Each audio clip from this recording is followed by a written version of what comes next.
Now, supporters of Karam are dedicated to building a future where everyone, regardless of background or circumstance, is empowered with the tools, skills, and resources they need to follow their dreams, achieve their goals, and give back to those around them.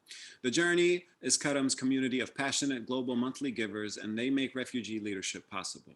This community walks alongside the leaders, receiving exclusive monthly newsletters, a quarterly magazine, and much, much more. To tell us more about her experience in The Journey, we have restaurateur Rose Previte. Rose is the owner of two restaurants in DC, Compass Rose and Maidan. Maidan is phenomenal. I've been there myself. I can't wait to see those as well.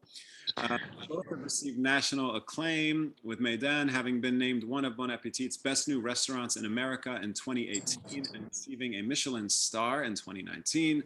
Rose has been a longtime supporter of Karam and is also a member of The Journey. Hi, Rose. How are you? Hi, Omar. I'm good. Your song made my night. I don't know if you saw how hard I was laughing. I loved it. Thank you. Are you going to give me permission to put that on in the restaurant? I have to.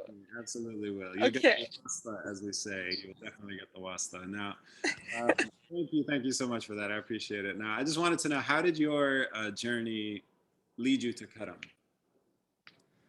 Yeah, it was a kind of a collection of things. Like you mentioned, Maidan in particular. We brings food to Washington, D.C.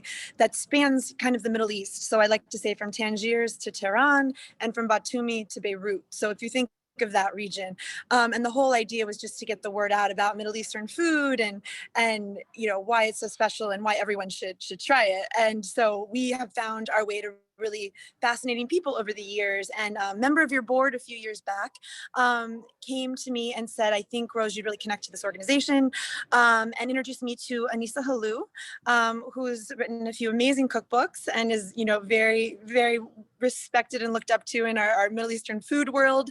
And we ended up doing a fundraiser when Lena was in town, and we cooked together and did some recipes from one of her cookbooks at Maidan. And it was just like a really special time. And that's how I got introduced.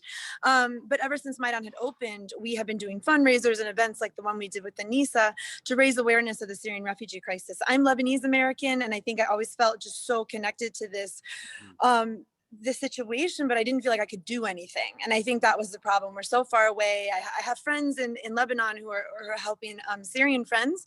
But I was over here, you know, selling food and I, you know, doing good things, but I didn't feel like I was helping directly enough. So starting to work with the Karam Foundation made me feel like at least we were doing a little bit over here to help everyone over there. That's awesome. Well, every little bit helps. Everybody has a role to play. So thank you for understanding what your role could be. I'm also a little jealous that you got to have Anissa's cooking. That's really awesome. I did. I know. I was very lucky. So what's your favorite part of being a member of this global community of givers? I mean, truly, it's how inspired I am. I mean, I feel selfish, but the kids inspire me so much. One of my chefs and my husband, who's a journalist, and myself were able to go to Rehanli.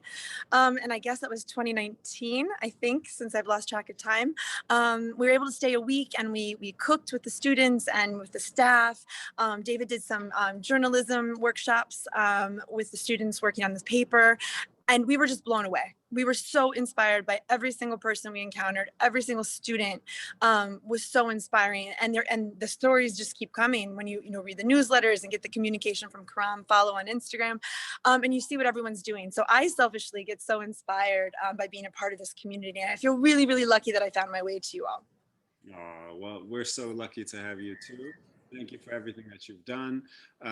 You know, I also just want you to know that I love Syrian food, Turkish food. My Instagram feed is full of images of Syrian food and Turkish food if you ever miss it. Because you can cook it so well. Just one last question real quick. What kind of hopes do you have for the future of Syrian refugees?